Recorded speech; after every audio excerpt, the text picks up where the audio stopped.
क्या एक इंसान खुद की बीमारी खुद ठीक कर सकता है? ये मेरा सवाल है आपसे। आप सोच रहे होंगे कि अगर ऐसा हो सकता तो फिर सारे अस्पताल ही बंद हो चुके होते। हमें किसी चिकित्सक के पास जाने की जरूरत ही क्या पड़ती? यही संदेह या कहें कि अविश्वास हमें बीमार करता रहता है और हम अपना इलाज खुद कर ही नहीं पाते। हमें खुद पर विश्वास ही नहीं होता कि हमारा मन, हमारा शरीर, हमारा दिमाग अपनी बीमारी खुद ठीक कर सकता है। कभी आपने किसी जंगली जानवर को देखा है? उसको अगर कभी कोई जख्म हो जाता है, वो बीमार हो जाता है, तो उसकी बीमारी अपने आप ठीक हो जाती है। हम सब के दिमाग में ऐसे रसायन बनते रहते हैं जिससे हमारा शरीर अपनी बीमारी को ठीक कर सकता है। इस कहानी के माध्यम से हम उन तरीकों को जानेंगे जिससे हम अपनी बीमारी अपने आप ठीक कर सकते हैं। अगर आप पूरे ध्यान से इन तरीकों को सीखते हैं, समझते हैं, ध्यान देते हैं, तो यकीन मानिए आपको किसी चिकित्सक या किसी अस्पताल में जाने की कोई ज़रूरत नहीं पड़ेगी, क्योंकि आपका शरीर अपनी बीमारी खुद ठीक करनी सीख जाएगा। तो इस कहानी को ध्यान से सुनना। एक बार दिखने में एक बहुत ही हष्ट-पुष्ट इंसान एक चिकित्सक के पास पहुंचा। वो चिकित्सक आसपास के क्षेत्रों में बहुत प्रसिद्ध था। उसने बहुत से लोगों की वो बीमारियां भी ठीक कर दी थीं जो दूसरा कोई नहीं कर पाया था। उनका इलाज करने का तरीका भी बड़ा ही अनूठा था। ना तो वो कोई दवा देते थे और ना ही कोई परहेज बताते थे। इसीलिए वो चिकित्सक आसपास के क्षेत्रों में बहुत प्रसिद्ध हो गया था। वो हष्ट-पुष्ट इंसान उस चिकित्सक के पास पहुंचा और बोला कि मैंने आपके बारे में बहुत सुना है, चारों ओर आपकी चर्चा चल रही है। सुना है कि आप बिना कोई दवा के बीमारी ठीक कर देते हैं। ये तो अद्भुत बात है, लेकिन ये किस प्रकार संभव है? बिना दवा के हम अपनी बीमारी कैसे ठीक कर सकते हैं? उस इंसान ने कहना शुरू किया कि दिखने में तो मैं बहुत हष्ट-पुष्ट लगता हूँ, बहुत मोटा लगता हूँ, लेकिन मेरा ये मोटापा मेरी बहुत सी बीमारियों का कारण बना हुआ है। कोई कहता है कि तुम अपना मोटापा घटा लो, कोई कुछ कहता है, कोई दवा देता है, लेकिन मेरी बीमारियां ठीक नहीं हो पाती। उस इंसान ने बताया कि वैसे तो मेरे शरीर में बहुत सारी बीमारियां हैं, मैं खुद नहीं जानता कि मुझे क्या क्या बीमारियां हैं। जैसे कि अस्थमा, मेरी सांस बहुत जल्दी फूल जाती है। इसके अलावा मुझे घुटनों में दर्द रहता है। कभी कभी मेरे दिल की धड़कन बहुत तेज चलने लगती है, जिससे हृदय गति रुक जाने का खतरा भी बना रहता है। और भी ना जाने क्या क्या बीमारियां मुझे हो रखी हैं।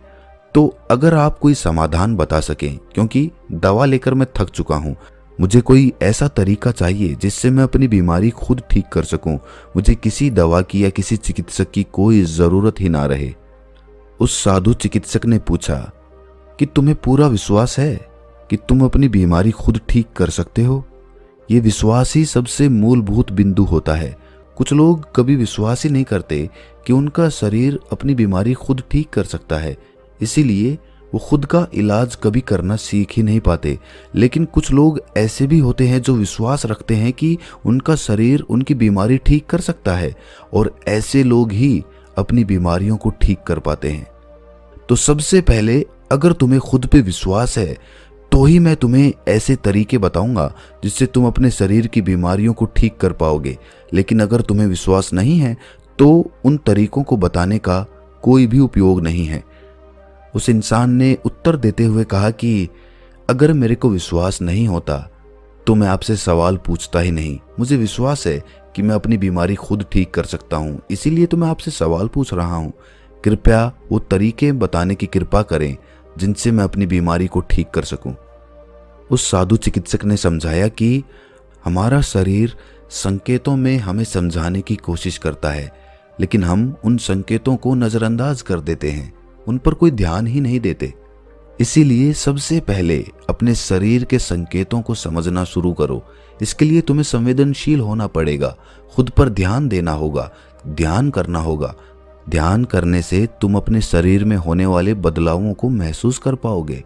उसके बाद तुम्हें पता लग पाएगा कि तुम्हारे शरीर में क्या कमी है, क्या बीमारी पनपने वाली है।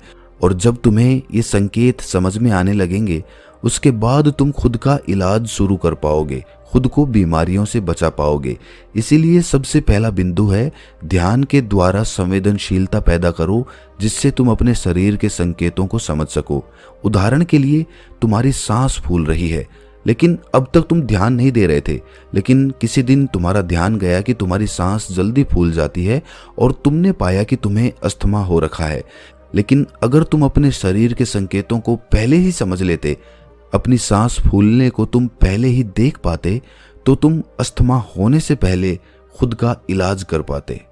इसीलिए अपने शरीर और अपने दिमाग में एक संबंध स्थापित करो, जिस संबंध के जरिए तुम्हारा दिमाग ये समझ सके कि तुम्हारे शरीर को क्या तकलीफ है, उसको क्या बीमारी है। जब तुम्हारे दिमाग को तुम्हारे शरीर से ये संकेत मिलने लगे कि तुम्हें क्या बीमारी है, क्या तकलीफ है तुम्हारे शरीर को, उसके बाद हम अपना अगला कदम बढ़ाते हैं। अगला कदम होता है आत्मचित्रण करना, यानी कि सेल्फ विजुअलाइजेशन। आत्मचित्रण करने के लिए आप कोई भी शांत स्थान चुन लें। उसके बाद वहां पर जाकर आराम से समय निकाल के बैठ जाएं, अपनी आंखें बंद कर लें।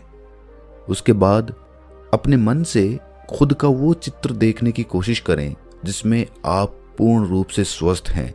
जो भी बीमारी आपको हो रखी थी वो पूरी तरह से ठीक हो चुकी है।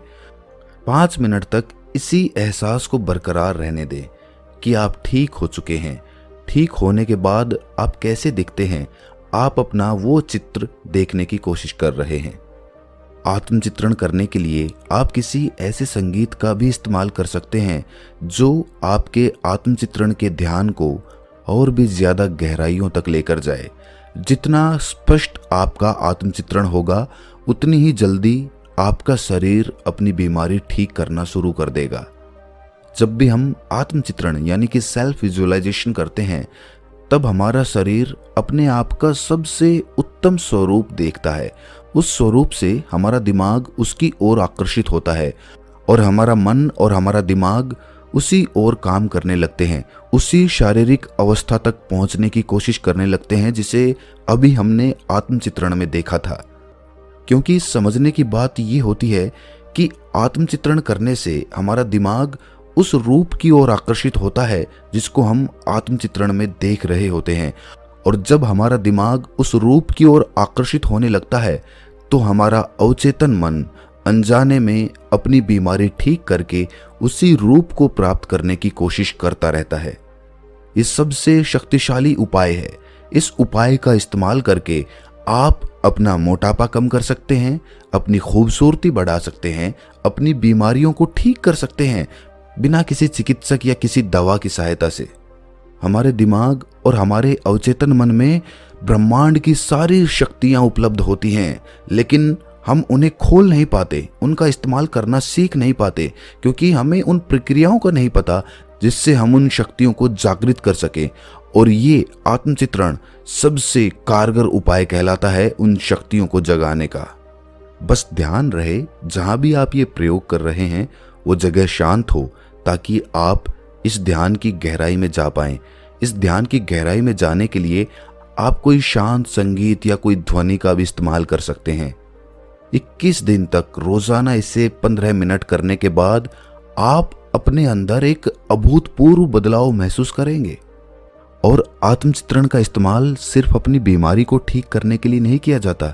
अगर आप थके थके रहते हैं, आलस्य से भरे रहते हैं, आपके शरीर में कोई जोश, कोई उत्साह नहीं रहता, तो भी आप आत्मचित्रण यानी कि विजुअलाइजेशन का सहारा लेकर अपने आप को जोशीला, फुर्तीला और उमंग से भरा हुआ बना सकते हैं। बस उसके लिए आपको अपना वो रूप देखना है जिसमें आप जोश और उत्साह से भरे हुए हैं। उसके बाद आपका आलस्य खुद ब खुद दूर होने लग जाएगा। तीसरा तरीका जो खुद को ठीक करने में हमारी सहायता करता है वो है खुद से प्यार। जब भी हमारे कोई बीमारी होती है, हमारे शरीर में कोई तकलीफ होती है, तो हम खुद को कोसने लगते हैं। कुछ लोग तो यहाँ तक सोचने लगते हैं कि इस बीमारी से अच्छा तो भगवान हमें उठा ले तो सही है। ये सब निराशा आपकी परेशानियों को और भी ज्यादा बढ़ा देंगी। इससे आपकी बीमारी तो ठीक नहीं होगी, लेकिन आपका मन, आपका दिमाग, आपका शरीर अपनी हिम्मत खो देगा वो हिम्मत हार जाएगा, उसमें ताकत थी खुद को ठीक करने की, लेकिन आपने ये सोच सोच कर अपने को विश्वास दिला दिया कि आप अपने आप से नफरत करने लगे हैं, आपका खुद पे विश्वास नहीं रहा। जो लोग शरीर में बीमारी और तकलीफ होने के बाद भी खुद से प्यार करते हैं, खुद को कोसते नहीं हैं, वही लोग अपनी बीमारी को खुद से ठीक करने का साहस रख पाते हैं। आप खुद सोच के देखो, जो लोग खुद से प्यार ही नहीं कर पाएंगे, खुद से प्यार करते ही नहीं हैं, वो खुद की बीमारी खुद ठीक करने का भार क्यों उठाना चाहेंगे? खुद की बीमारी तो वही ठीक करना चाहेगा ना जो खुद से प्यार करता होगा। खुद से प्यार करने वाले लोग ही आत्मचित्रण के ध्यान में गहराई से उतर पाते हैं, जिसकी हमने अभी थोड़ी देर पहले चर्चा की थी। आत्मचित्रण की ध्यान की गहराई में जाने के लिए आपको खुद से प्यार करना सीखना होगा। उसके बाद आपका दिमाग अपने आप ऐसे रसायन पैदा करने लगेगा जो आपकी उस बीमारी को ठीक करने के लिए सहायक होते हैं। ये बात तो सच है कि हमारा दिमाग उन रसायनों को अपने शरीर के अंदर से पैदा करवाने की क्षमता रखता है, लेकिन हम ये ताकत जानते नहीं हैं, उस प्रक्रिया को समझते नहीं हैं, इसीलिए हमारी बीमारी ठीक नहीं हो पाती।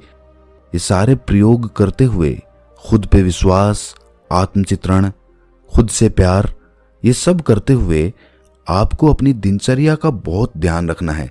आप क्या खाते हैं, किस समय खाते हैं, क्या व्यायाम करते हैं, योग कब करते हैं, किन लोगों के साथ बैठते हैं, किन से बातें करते हैं, ये सारी चीज़ें आपकी दिनचर्या की होती हैं। इन पर आपको बहुत खास ध्यान रखना है। समय से खाना, अच्छा खाना, समय से व्यायाम करना आपको बहुत सारी बीमारियों से दूर रखता है। हम असलियत में बीमार तभी पड़ते हैं जब हम अपनी दिनचर्या का अनुसरण करना छोड़ देते हैं। जब हम एक बेहतर जीवन नहीं जीते, एक अच्छी दिनचर्या का अनुसरण नहीं करते, तो हम अंदर से दुखी होने लगते हैं, हम तनाव में रहने लगते हैं। अगर आप तनाव में रहेंगे तो स्वाभाविक रूप से बीमारियां आपको ज्यादा घेरेंगी। अगर आप समय से खाते हैं, समय से पूरी नींद लेते हैं, समय से व्यायाम करते हैं, तो आप तनाव मुक्त जीवन जिएंगे। उसके बाद बीमारियां आपसे कोसों दूर रहेंगी। बस आपको अपनी दिनचर्या का पालन पूरी निष्ठा और ईमानदारी के साथ करना है।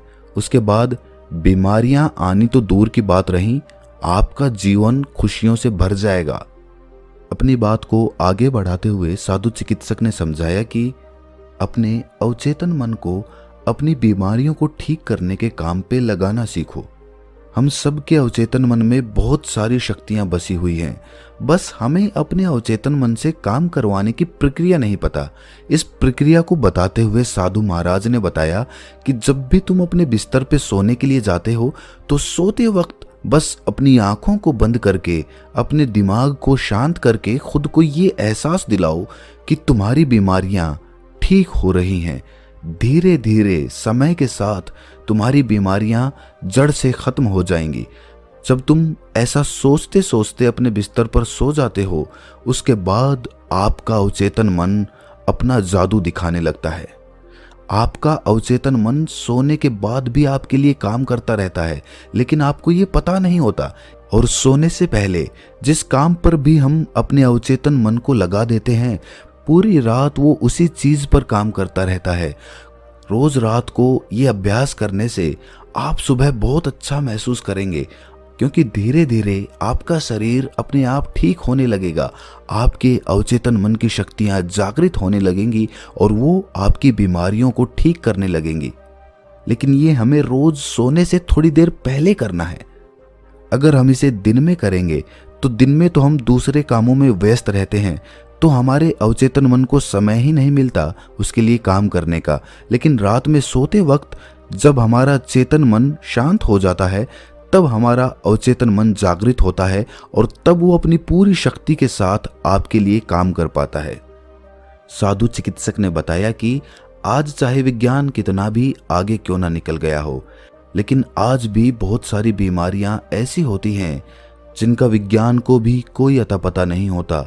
बड़े बड़े चिकित्सक तुम्हारे शरीर में वो बीमारियां ढूंढ नहीं पाते हैं, लेकिन फिर भी तुम उन बीमारियों से परेशान रहते हो।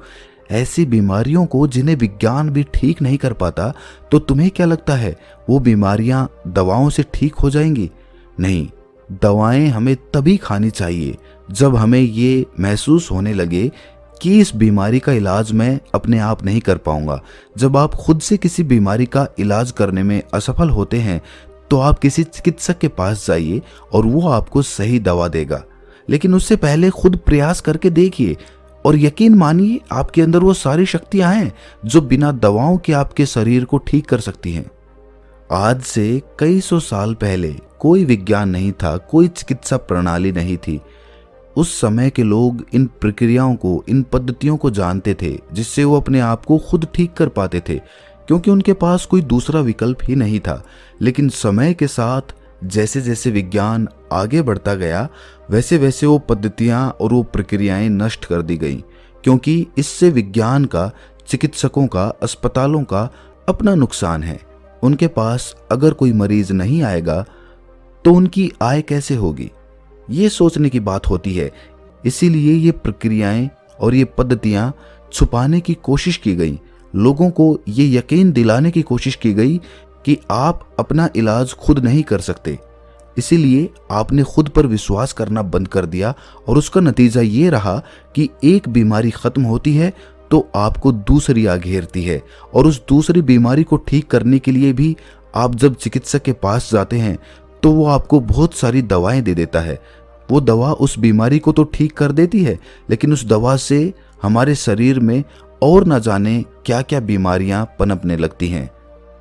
इस कहानी के माध्यम से उस साधु चिकित्सक ने उस इंसान को यह समझाने की कोशिश की कि तुम अपना इलाज खुद करने में सक्षम हो। इस बात पे विश्वास करो, इस पे यकीन करो, और जो प्रक्रियाएं मैंने तुम्हें बताई हैं अगर उनके अंतर्गत तुम काम करोगे तो ठीक 21 दिन के बाद मेरे से वापस आके मिलना। उसके बाद तुम बताना कि तुमने अपने अंदर क्या बदलाव महसूस किए, क्या तुम्हारी बीमारियां ठीक हुई या नहीं हुई। और ये कहते हुए वो साधु चिकित्सक अपने दूसरे शिष्यों के पास चले गए जो उनसे इन पद्धतियों और इन प्रक्रियाओं के बारे में ज्ञान ग्रहण करने के लिए आते थे। उस इंसान ने भी निश्चय किया कि वो 21 दिन तक रोज इन प्रक्रियाओं का पालन करेगा और उसके बाद फिर से इन साधु से आकर मिलेगा, और जो भी बदलाव वो महसूस करेगा वो ईमानदारी से वो सारे बदलाव इन साधु चिकित्सक को बताकर जाएगा। और यही सोच विचार करते हुए वो इंसान वहां से प्रस्थान कर गया। तो दोस्तों, कैसी लगी ये कहानी आपको कमेंट सेक्शन में ज़रूर बताना, और अच्छी लगी हो तो इस चैनल को सब्सक्राइब करके नोटिफिकेशन बेल को ज़रूर प्रेस कर देना। तो मिलते हैं किसी अगली कहानी में, तब तक के लिए अपना ख्याल रखें।